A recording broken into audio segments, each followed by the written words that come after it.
ਚੱਲੇ ਆ ਯਾਰ ਅਲ ਖੈਰ ਦਸਤਰਖਾਨ ਵਾਸਤੇ। ਉਹ ਚਿਕਨ ਲਈ ਹੈ, ਲੋਬੀਏ ਨੂੰ ਉਬਾਲਿਆ ਤੇ ਨਾਲ ਮਸਾਲੇ ਗ੍ਰੈਂਡ ਕੀਤੇ ਨੇ ਤੇ ਲੈ ਕੇ ਹੁਣ ਨਿਕਲ ਰਹੇ ਸ਼ਾਮ ਸਾਹਿਬ ਨੂੰ ਘਰੋਂ ਲਈਏ ਤੇ ਚੱਲਣੇ ਹੁਣ। ਹਾਂਜੀ ਆਖਰਕਾਰ ਅਸੀਂ ਪਹੁੰਚ ਗਏ ਅਲ ਖੈਰ ਦਸਤਰਖਾਨ ਤੇ। ਚੀਜ਼ਾਂ ਨੂੰ ਹੁਣ ਬੜੀ ਸਪੀਡ ਨਾਲ ਲੈ ਕੇ ਬਾਹਰ ਜਾ ਰਹੇ ਹਾਂ। ਮਾਨੂ ਸੇਠ ਨੂੰ ਆਖਿਆ ਤੇ ਗੋਸ਼ਤ ਦਾ ਧਿਆਨ ਕਰ ਕਾ ਨਾ ਪਵਣ ਤੇ ਇਨਸ਼ਾਅੱਲਾ ਤਾਲਾ ਹੁਣੇ ਸ਼ੁਰੂ ਕਰਨੇ ਪਕਾਣਾ ਤੇ ਜੱਟ ਪਟਾਕ ਦੇ ਵਿੱਚ ਆਪਾਂ ਵੇਖਦੀ ਆ ਇੱਥੇ ਰੌਣਕਾਂ ਲਾ ਦੇ ਸਾਲੇ ਤਾਈਂ ਵੇਂਦੇ ਪਏ ਨੇ ਨਾ।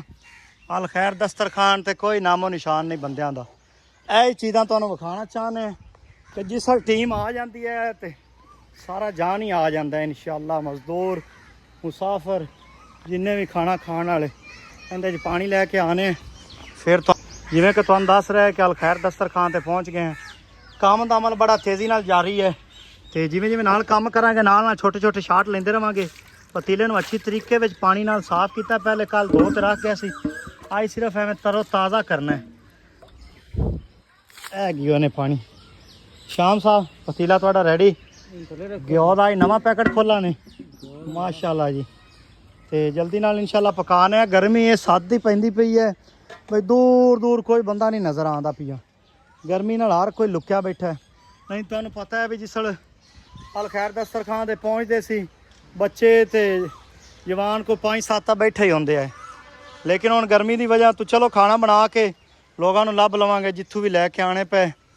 ਜਿਹੜੇ ਵੀ ਲੋਕ ਖੁਦ ਆ ਗਏ ਜਾਂ ਬੁਲਾਣੇ ਪਏ ਇਨਸ਼ਾਅੱਲਾ ਖਾਣਾ 40 ਤੋਂ 50 ਬੰਦੇ ਦਾ 50+ ਬੰਦੇ ਦਾ ਹੀ ਬਣਾਵਾਂਗੇ। ਕਿਉਂ ਜੀ ਸ਼ਾਮ ਸਾਹਿਬ? ਹਾਂਜੀ ਚਲੋ ਜੀ। ਇੱਥੇ ਸਾਡੇ ਦਸਤਰਖਾਨ ਦੀਆਂ ਬਾਰਾਂ ਇਹ ਨੇ ਕਿ ਇੱਥੇ ਤੁਸੀਂ ਦੂਰ ਦੂਰ ਵੇਖ ਰਹੇ ਹੋ ਹਰ ਤਰਫ ਦਰਖਤ ਇਹਨੇ ਘਨੇ ਆ ਨੇ ਕਿ ਠੰਡੀ ਹਵਾ ਚੱਲ ਰਹੀ। ਇਹ ਉੱਤੇ ਪੱਤਿਆਂ ਦਾ ਨਜ਼ਾਰਾ ਚੈੱਕ ਕਰੋ। ਇਹ ਚੀਜ਼ ਠੰਡੀ ਹਵਾ ਹੈ ਤੇ ਸਾਏਦਾਰ ਜਗ੍ਹਾ ਹੈ ਸਾਰੀ। ਇੱਥੇ ਨਾ ਸਾਨੂੰ ਦਰਖਤ ਲਾਉਣ ਦੀ ਜ਼ਰੂਰਤ ਹੈ ਨਾ ਇੱਥੇ ਸਾਨੂੰ ਪੱਖੇ ਲਾਉਣ ਦੀ ਜ਼ਰੂਰਤ ਹੈ। ਸਾਰੀਆਂ ਚੀਜ਼ਾਂ ਟਣਾ ਟਨ ਚੱਲ ਰਹੀਆਂ। ਸਭ ਤੋਂ ਜ਼ਿਆਦਾ ਫਾਇਦਾ ਇਹ ਹੈ ਬਾਬੇ ਬੁਖਾਰੀ ਸ਼ਾਹ ਦੇ ਕਿ ਸਾਨੂੰ ਉਹ ਸਾਹਮਣੇ ਵੇਖ ਰਹੇ ਹੋ ਲੱਕੜਾਂ ਦੀ ਸਹੂਲਤ ਇੱਥੇ ਹੈ। ਅਲ ਖੈਰ ਦਸਤਰਖਾਨ ਪਿਛਲਾ ਅੱਜ 52 ਦਿਨ ਸਾਨੂੰ ਹੋ ਜਾਣਾ 52 ਦਿਨ ਦੇ ਵਿੱਚ ਅਸੀਂ ਡੇਲੀ ਇੱਥੋਂ ਹੀ ਲੱਕੜਾਂ ਇਸਤੇਮਾਲ ਕਰਦੇ ਰਹੇ। ਇੰਤਜ਼ਾਮੀਆਂ ਦੀ ਜਾਂ ਜੋ ਦਰਬਾਰ ਸ਼ਰੀਫ ਦੇ ਇੰਤਜ਼ਾਮੀਆਂ ਗਿੱਦੀ ਨਸ਼ੀਨ ਉਹਨਾਂ ਦੀ ਮਿਹਰਬਾਨੀ ਜੀ। ਉਹਨਾਂ ਨੇ ਆਖਿਆ ਜੀ ਬਾਲਣ ਅਲ ਖੈਰ ਦਸਤਰਖਾਨ ਨੂੰ ਸਾਡੀ ਤਰਫੋਂ ਫ੍ਰੀ ਹੈ ਜੀ। ਤੁਸੀਂ ਇਹ ਬਾਲੋ ਕਿਸਲੇ ਮੁੱਕ ਜਾਵੇਗਾ ਇਨਸ਼ਾਅੱਲਾ ਤਾਲਾ ਹੋਰ ਜ਼ਿਮੀਦਾਰਾਂ ਕੋਲੋਂ ਕਰਤੇ ਤੇ ਇੱਥੇ ਲੈ ਆਵਾਂਗੇ। ਤੇ ਚਲੋ ਜੀ ਸ਼ਾਮ ਸਾਹਿਬ ਚੁੱਲ੍ਹਾ ਸਾਡਾ ਉਹ ਹੀ ਹੈ ਪਹਿਲੇ ਦਿਨ ਵਾਲਾ ਹੀ ਸਾਦਾ ਤੇ ਦੇਸੀ ਤਰੀਕੇ ਵਾਲਾ। ਉਹਨਾਂ ਇੱਟਾਂ ਨੂੰ ਹੀ ਅਸੀਂ ਜੋੜ ਤੇ ਲੱਕੜਾਂ ਲਾ ਤੇ ਆਹ ਕੰਮ ਸਟਾਰਟ ਕਰ ਦਿੰਦੇ।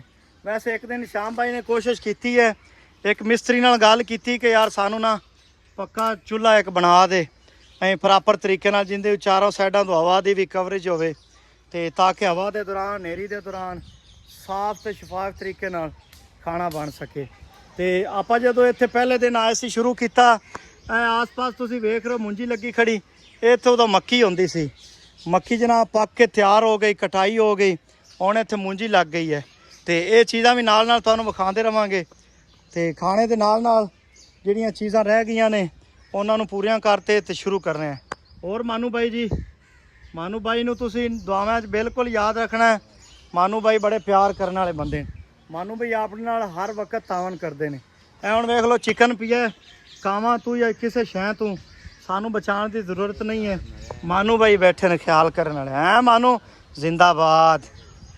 ਮਾਸ਼ਾਅੱਲਾ ਜੀ ਪਤੀਲਾ ਉੱਤੇ ਰੱਖਿਆ ਗਿਆ ਆ ਕੇ ਛੋਟੀ ਛੋਟੀ ਲੱਕੜਾਂ ਦੇ ਨਾਲ ਸ਼ਾਮ ਬਾਈ ਨੇ ਬੜੇ ਤਰੀਕੇ ਨਾਲ ਬਾਲਣਾ ਸ਼ੁਰੂ ਕੀਤੀ ਹੈ ਕਿਉਂਕਿ ਪਹਿਲੇ ਹੀ ਸੱਟੇ ਹੀ ਵੱਡੀਆਂ ਲੱਕੜਾਂ ਲਾ ਦਈਏ ਸਮਝਦਾਰ ਬੰਦੇ ਉਹ ਅੱਗ ਨਹੀਂ ਬਲਦੀ। ਪਹਿਲੇ ਛੋਟੀਆਂ ਛੋਟੀਆਂ ਤਰੀਂਬਾਂ ਨੂੰ ਰੱਖ ਤੇ ਅੱਗ ਲਾਈ ਤੇ ਇਸ ਟਾਈਮ ਜਨਾਬ ਪਤੀਲਾ ਬਿਲਕੁਲ ਖਾਲੀ ਖੁਸ਼ਕ ਹੈ। ਇਹਦੇ ਵਿੱਚ ਆਹਿਸਤਾ ਆਹਿਸਤਾ ਹੁਣ ਮਸਾਲੇ ਵਗੈਰਾ ਪਹਿਲੇ ਜੋ ਤਰੀਕਾਕਾਰ ਹੈ ਚਿਕਨ ਪਲੱਸ ਲੋਬੀਆ ਰੈੱਡ ਲੋਬੀਆ ਹੈ ਜੀ। ਤੁਹਾਨੂੰ ਜ਼ਿਆਰਤ ਕਰਾਵਾਂਗੇ ਉਹਦੀ ਤੁਸੀਂ ਆਖਸੋ ਵੀ ਵਾਕਿਆ ਹੀ ਯਾਰ ਲੰਗਰ ਵਿੱਚ ਵੀ ਇਹ ਜਿਹੀਆਂ ਚੀਜ਼ਾਂ ਤੇ ਹਾਲਾਂਕਿ ਮਹਿੰਗੀ ਕੋਸਟਲੀ ਚੀਜ਼ ਹੈ। 500 ਦਾ ਕਿਲੋ ਮਿਲਿਆ ਲੋਬੀਆ। 1.5 ਕਿਲੋ ਲੋਬੀਆ ਪਾਉਣ ਲੱਗੇ 3 ਕਿਲੋ ਚਿਕਨ ਪਾਉਣ ਲੱਗੇ ਤੇ ਇਹ ਯਾਰ ਤੁਹਾਡਾ ਪਿਆਰ ਤੇ ਮੁਹੱਬਤ ਹੀ ਆ ਜਿਹੜਾ ਇਹ ਕੰਮ ਨੂੰ ਚੱਲ ਰਿਹਾ। ਨਹੀਂ ਤਾਂ ਸਾਡੀ ਤਾਕਤ ਕਦੋਂ ਇੰਨੀਆਂ ਮਹਿੰਗੀਆਂ ਚੀਜ਼ਾਂ ਲੈ ਤੇ ਪਕਾਉਣ ਦੀ।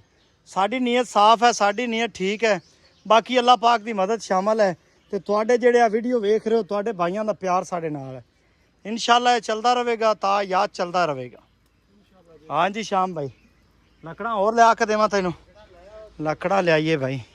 श्याम भाई गुस्से च हैं अज इन्होंने लकड़ कांडे दिती खड़े हो उस तो पहले आप इन्होंने ही लकड़ लिया तो दे दईए लकड़ा जी है वेखो माशाल्लाह।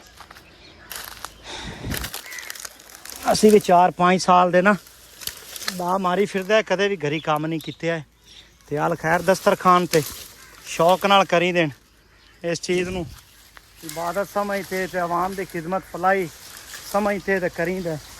मगर मेरे आ रही लकड़ है पूरा सीन आई पानो विखा रहे अगे अगे मैं पिछे पिछे लकड़।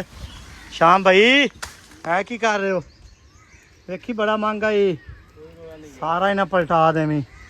अल्लाह करीम अल्लाह करीम। चलो जी लकड़ नूं तोड़ने एक बार हम मोबाइल बंद करिए मोबाइल ना तोड़ पवी।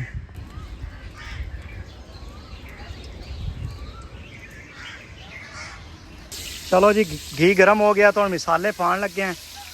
हाय हाय हाय मिसाले माशाल्लाह जी सारे ਜਿਹੜੇ ਸਬਜ਼ मिसाले टोटल है ना जी उन्होंने जूसर मशीन ਦੇ ਵਿੱਚ ਗ੍ਰਾਈਂਡ ਕਰਕੇ ਲੈ ਕੇ ਆਏ हैं ताकि जल्दी बन जाए। सारे नाल ना ਇੱਥੇ एक एक चीज़ ਨੂੰ ਪਾਉਂਦੇ ਰਹੀਏ ਉਹ ਕੰਮ लेट हो जाता है। इस तरीके कोशिश कर रहे हैं कि जल्दी तो जल्दी खाना तैयार करिए। बहुत गर्मी है जनाब गर्मी ਦੇ ਵਿੱਚ ਜਿਹੜੇ ਵੀ लोग आवन ताकि उन्होंने खाना दे। ते हाँ भी बच्चे की हाल है तकड़े हो लै जी टीम आनी शुरू हो गई। अल खैर दस्तरखान की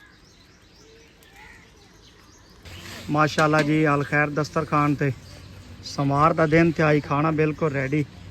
अली भाई शुरू करिए जी। हाँ रखो यार अगे हो गए ने। चलो जी आ जाओ दुआ हो गए सारे डेली का साडा ये रूटीन है कि जिन्हें लोग अल खैर दस्तरखान के नाल हिस्सा पाते हैं या सपोर्ट करते हैं या जिन्हें लोग नहीं भी हिस्सा पा सकते या नहीं तावन कर सकते दुआ वास्ते जेड़ा भी है दुआ वास्ते सारे लोग ही कह सकते हैं भाई।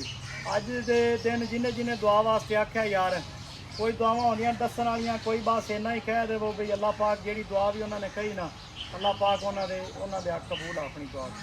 बच्चे भी बैठे ने बुजुर्ग भी भाई भी सारे दोस्त मिल के यार दुआ करो। बिस्मिल्लाह।